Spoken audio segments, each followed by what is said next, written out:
Nacional das Guardas Municipais do Brasil, comandante Braga. Comandante, eu dei uma olhada aqui na nossa hashtag e muita gente está com dúvida, inclusive, sobre o papel da Guarda Municipal ou do Guarda Municipal. Pessoas perguntando, a Guarda Municipal não poderia usar arma de fogo? Outras perguntando se ele não tem o papel de polícia, não poderia prender. Bom, a gente perdeu de novo o sinal agora do comandante Braga. A gente está fazendo uma entrevista sobre esses 3 casos que aconteceram no Brasil recentemente, mais para o fim de semana, mas que vem acontecendo agora que a Guarda Municipal tem esse poder de fiscalização do uso das máscaras. Então a gente está vendo aí o caso agora nessas imagens de Mogi das Cruzes, onde um guarda municipal foi agredido por um grupo de pessoas, brutalmente agredido, inclusive. Nós vimos também a imagem do Rio de Janeiro, ainda agora, que era a última que nós estávamos falando, onde um grupo de guardas municipais, e aí é o diferente, né? É o contrário, aborda um cidadão, e eu perguntei agora ao comandante se essa abordagem tinha passado um pouco dos limites. Ele disse que não tinha elementos para dizer que sim e que não, mas que parecia que não, que eles usaram todas as possibilidades. E também falávamos, o comandante está de volta. Comandante, muita gente tem dúvida aqui sobre o papel da Guarda Municipal no final das contas, né? Gente perguntando, a Guarda Municipal não tinha que usar arma de fogo? Outros perguntando, Guarda Municipal não tem poder de polícia, não tem que ter poder de polícia? O senhor pode esclarecer para a gente aqui, para o nosso telespectador, qual o papel da Guarda Municipal? Posso sim, Luciano e Evandro, isso é muito importante para que não tenhamos mais esse tipo de problema. E daí eu vou usar o exemplo do primeiro caso. As autoridades, que com altos cargos, ao invés de ter atitudes como tiveram, que daí insuflam a população ao descumprimento das normas, teriam que explicar e acatar as regras. E o nobre desembargador tem uma lei, existe uma lei federal, que é a Lei 13.022, que é baseada na Constituição Federal, onde lá existem os princípios de atuação das guardas municipais e as competências. E ela tem sim poder de polícia previsto nessa lei, e uma das competências, das mais de 20 competências elencadas nessa lei federal, é a de prevenir, inibir e coibir infrações administrativas, que é o caso, e infrações penais, com obrigação de prender e conduzir à autoridade policial. Isso está previsto na lei federal, que é de 2014, e que as guardas já faziam esse trabalho. Um dos princípios desta lei, que está no artigo 3º, é o princípio de preservação da vida, que é o que os guardas estão fazendo, a duras penas até das suas próprias vidas, no combate à Covid-19. Então, as guardas municipais têm poder de polícia, têm competência legal para prender em flagrante. Aliás, é uma competência que qualquer um do povo pode, autoridades e agentes devem, a Guarda Municipal deve, porque tem uma previsão expressa em lei federal, e assim estão trabalhando na preservação da vida das pessoas. Sobre armas de fogo, comandante. A arma de fogo, ela também está prevista nesta lei que eu falei, a 13.022, e no Estatuto de Desarmamento, com regras sobre cada possibilidade de armamento. A questão do armamento, a Guarda Municipal pode armar, pode usar arma, e fica a critério de uma lei municipal armar ou não, a critério do prefeito ter uma guarda armada ou não. Entendeu? Essa é a questão. Mas ela pode ser armada, até porque a arma, eu sempre falo, ela é um instrumento de trabalho e defesa do guarda para poder defender a população a quem eles trabalham. Bom, aliás, eu deixo claro, né, que nós estamos com o espaço aberto, caso também o desembargador Eduardo Almeida Prado Rocha de Siqueira queira falar sobre o episódio que aconteceu ali na Praia de Santos. E é exatamente sobre este episódio que o Cláudio Barros quer saber o que o Conselho Nacional pretende fazer em favor dos agentes ofendidos. E eu acrescento também o que vocês, ou se vocês pretendem fazer algo em relação a este caso mais grave de agressão física mesmo, em que um agente saiu machucado desta abordagem que deveria ser para dispersar uma aglomeração.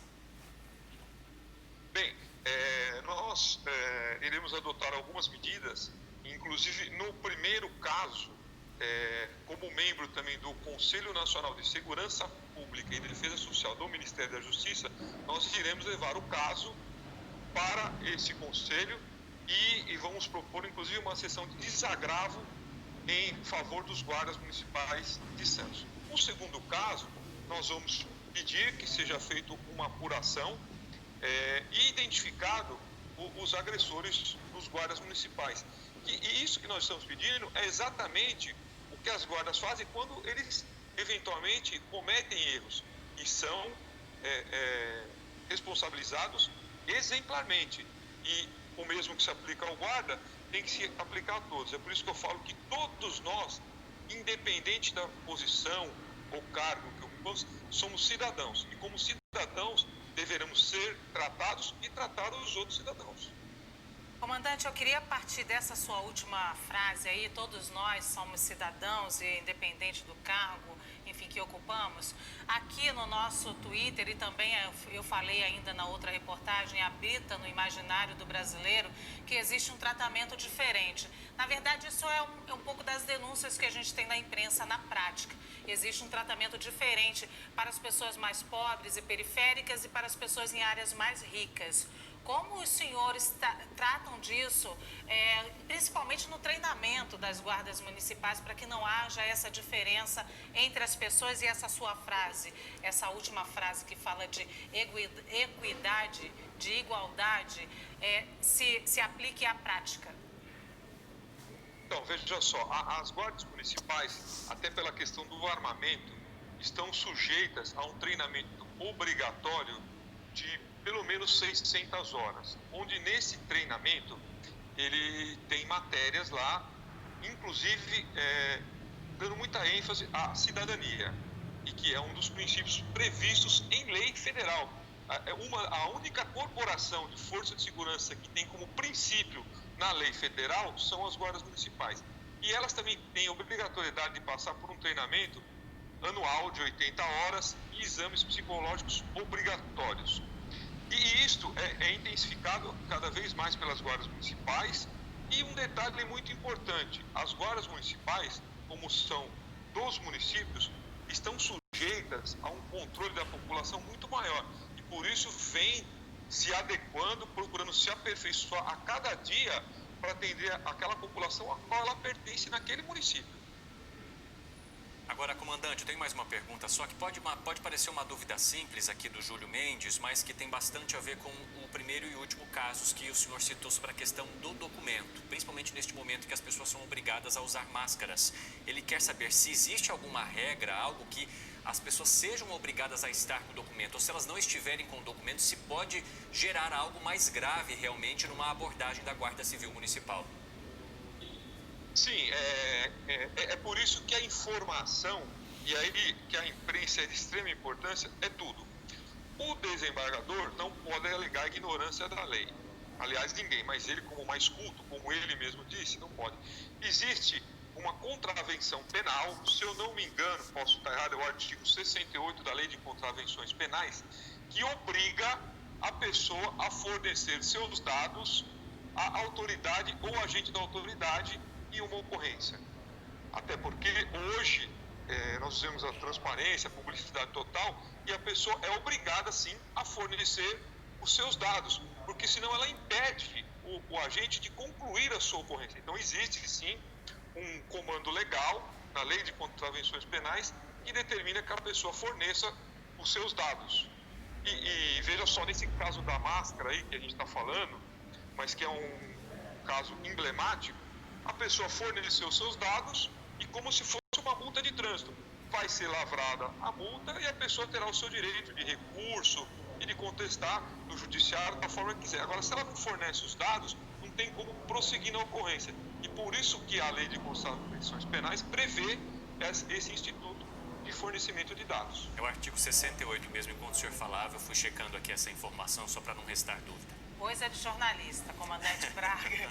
Comandante, a gente conversou agora com o presidente do Conselho Nacional das Guardas Municipais do Brasil, comandante Braga. Muito obrigada, então, por esses esclarecimentos aqui nessa tarde no Visão CNN. Eu que agradeço a oportunidade e é sempre bom a imprensa ajudar, porque esses esclarecimentos vão fazer com que a população conheça mais a legislação e tenha maiores condições de cumprir e não tenhamos casos como esses 3 que estão sendo mostrados, em que todos são cidadãos e quem perde em todos os casos aí é o exercício da cidadania. Muito obrigada. Ok, comandante, boa semana para o senhor. Agora nós vamos mudar.